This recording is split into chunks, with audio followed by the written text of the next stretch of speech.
జగమంత కుటుంబం నాది, ఏకాకి జీవితం నాది, సంసార సాగరం నాదే, సన్యాసం శూన్యం నావే.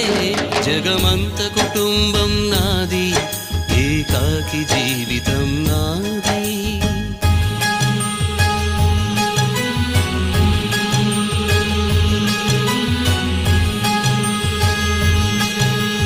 కవినై కవితనై భార్యనై భర్తనై, కవినై కవితనై భార్యనై భర్తనై, మల్లెల దారిలో మంచు ఎడారిలో, మల్లెల దారిలో మంచు ఎడారిలో, పన్నీటి జయ గీతాల కన్నీటి జలపాతాల, నాతో నేను అనుగమిస్తూ